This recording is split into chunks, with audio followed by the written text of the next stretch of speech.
Hi. So this is going to be a little bit different than what I normally do. Hey, Jen. Hi. Okay, friends. Friends are good. I gotta say, I'm a little nervous about this one because this is going to be a little bit, like I said, a little bit different from what I usually do. So, I am Graham, and hey, Holly. And I am honestly Mama G on Facebook and Twitter. And I don't really run it. It's kind of already taken on a life of its own, but I started the Self-Care Squad on Facebook. You can find us by just going to Facebook and searching Self-Care Squad. Super easy. Or you can just type in bit.ly slash Self-Care Squad. It is awesome. You should join us. You would have so much fun.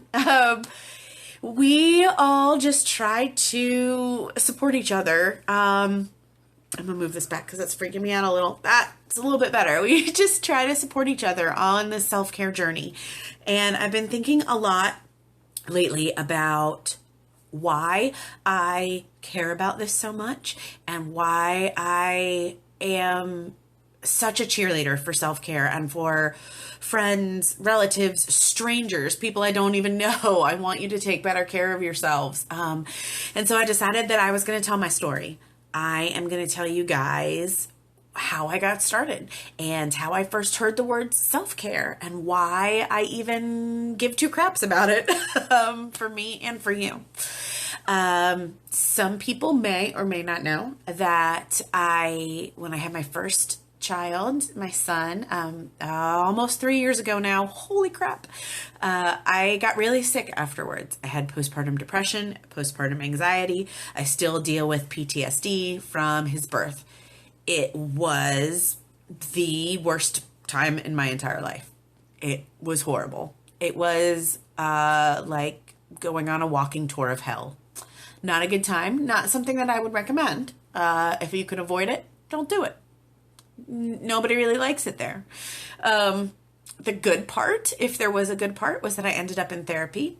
And the woman that I had as my therapist had me do a lot of writing. I am a writer, just by nature. It's one of the first things that I remember loving, even as a kid. And so she said, just write down how you're feeling, write down the things you're thinking about. When your head is all foggy and nothing seems to make sense, just start free writing. Yeah. Free writing, like literally just sentences would start with like frogs are green. I don't like frogs are slimy. It would just start really just whatever is in my head. And about 10 or 15 lines down, some really deep stuff would come out of nowhere, seemingly out of nowhere. One of the things that came out is that I was not very nice to myself for like a really long time. And this predated the postpartum issues. I started talking to myself in my head, in a really mean way, probably in high school. Yeah. I think so many people. I don't think it's just us, Jen. I think it is. And I don't even think it's just women. I hear people say that, women do a lot of negative self-talk. And I know a lot of guys who do a lot of negative self-talk. I think that this is a thing that is pretty much across the board. I think human beings are really mean to ourselves. And she said something to me one day when I was reading to her from my journal. She said, if you had a friend who was in a relationship with somebody who talked to them the way that you talk to yourself, what would you say? And that hit me hard, and that threw me for a loop big time, because what I realized was if any of my friends were being treated the way that I was treating myself, I would call it abuse. I would tell them to get the hell out. I would possibly be telling them that they needed to call the cops. It was bad. It was not good. Oh, Jen, I'm sorry. I'm sorry that this echoes your experience. It helps me that I'm not alone, but I'm really sorry because this is not good. Yeah, I treated myself horribly. I realized that one of the reasons I was a smoker, and I realized that one of the reasons that I was a smoker was that it was an accepted form of suicide. And when I realized that, I'm telling you, these things turned on light bulbs in my head and just shocked me what I had been doing to myself on purpose. I had just been really, really horribly mean to myself for a really long time. And I didn't know how to stop.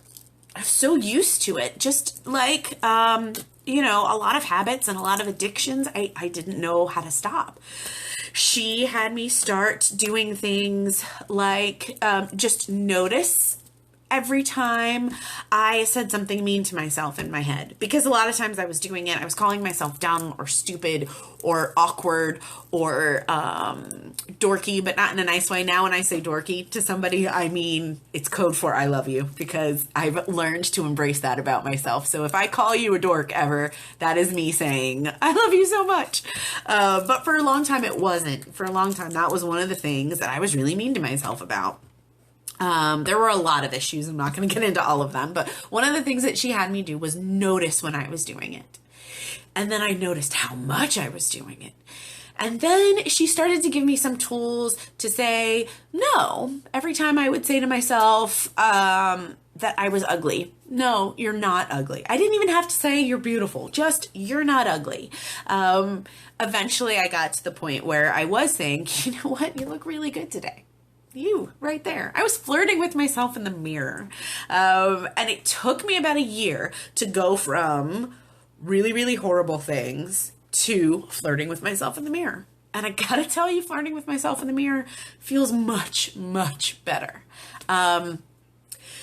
And when I started to realize, when I started to feel better, when I started to see how these simple little things could change my perspective, could change the amount of energy that I had, could change the way I treated other people, that was when I realized that I needed to share this. I needed to tell others about it. And I started with just my friends. I started just, I would notice. It's kind of like when you buy a new car. And then you start seeing everybody else who has your exact same car. So once I started noticing my negative self-talk, then I started noticing everybody else's negative self-talk. And I started just saying to people, please don't talk about my friend that way. My friends on Facebook or Twitter or in real life or on the phone, texting, would say, oh, gosh, I was such an idiot when I did XYZ, or I've fallen off the wagon on my diet and I'm such a fatty and I'm so disgusting and I'm so, you know, whatever. And I would say to them, please don't talk about my friend that way. I love her. And that tended to be like, whoa, people would go, wait a minute. Oh, wow, that was really mean. That was a really crappy thing I just said about myself. And yeah, that kind of just helped to wake people up without me being super aggressive about it, without me being like, you need to do this thing because it really helped me. As I feel like that doesn't really ever work for people. That's just not good. So that was kind of how this whole thing started. And it really started, the reason that I pushed the having a self-care list all the time. And the reason that I am probably, that's going to be like one of the Periscope blog, Facebook posts that I come back to over and over and over again, is having a running list of things that you can do for self-care. Because there are times still to this day when I find myself saying something mean in my head, or especially when I'm stressed or when I'm tired, I find myself getting down on myself. And I think that's human. But it's not in a productive way. It's not, oh, I messed this up, I could do this better next time. It's, oh, I messed this up, I'm so dumb. Worthless, can never get anything right. Why do people even talk to you? When I start going down that road, that is when I pull out my list and I do whatever the next thing is. And that's why I keep a lot of really silly, fast, free things on that list so that no matter where I am, no matter what I'm doing, I can do the next thing on the list. And probably every second or third thing on the list is a 30-second dance party because they always work for me. So finding something like that, something really easy and simple that works for you and having that on your list. Oh, you did? Okay. So blowing bubbles is my new favorite thing. Blowing bubbles is my new favorite thing because I now have this thing where I'm trying to measure them in the mirror. Don't go as far as I did. Do not go as far as I have gone down the rabbit hole of blowing bubbles. There are YouTube videos of people blowing massive bubbles. Yeah, it can get addictive, like in a good way, because you just want to get a bigger bubble and a bigger bubble and a bigger bubble. There's like physics that goes into all of this, and I haven't gone that far, but it's fun. You can't really be in a bad mood when you're popping bubbles. Like you can't. I've also noticed once I got on my bubble kick that blowing actual bubbles, like from the bubble wand, like my 2-year-old's bubbles, those are good too. Those just put you in a good mood. And then once I kind of got on the bubble thing, I bought myself a pair of bubble leggings because why not? Because why not? So yeah, I felt like I needed to tell you guys that I am not at all perfect at this. A lot of the times I'm not even good at this, but I believe in it. I believe that we should all be way nicer to ourselves. I believe that we can all recover from these abusive relationships that we have been in with ourselves. And I believe that that is what we have been in. For a lot of us have been physically and emotionally abusive to ourselves, and that we just don't have to. We don't have to. And you can start really, really small. And eventually you will be flirting with yourself in the mirror and you're going to feel so good. So good. We're scoping a little late tonight.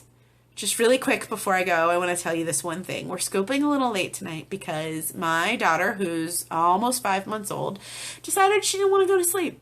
She just was not in the mood to go to sleep, but she also did not want to be put down. And she did not want me to stop talking to her. She did not want me to stop rocking her. So I had to tag Adam in for a little bit just so that I could get some food in me. But I didn't call myself all kinds of horrible names while I was stuck in that room. I didn't sing her a bunch of lullabies that I felt like I should be singing her, but that I didn't really like. I sang her songs that I liked. I sang her songs. I was mostly just singing to me to comfort myself and to calm myself down and to make myself feel better. And the calmer I got, the more calm she got. And I just breathed my way through it and realized that she wasn't going to fall asleep until she felt like falling asleep. I wasn't a horrible mom. I was not worthless. I had not screwed up this child. This was one night. I don't know that that would have been possible if I hadn't throughout the day been doing all my little bits of self-care. If I hadn't been focusing on my health and my sleep, I don't know that I would have gotten through that without stressing and crying and freaking out. So that is why I care, and that is why I push, and that is why I feel like I have to keep talking about it. That's why I started Self-Care Squad. That's why I celebrate every time every man, woman, or child does something that just makes them smile. I feel like kids are really good at this. My son does all kinds of things just to make himself giggle. He spins around in circles until he falls down and laughs until he pees. Literally. And I look at that and I think, life goals. So I'm going to leave you with that thought. And I'm going to ask you guys to please be nice to yourselves because I love you and you should too. All right. Have a great night, guys. Bye.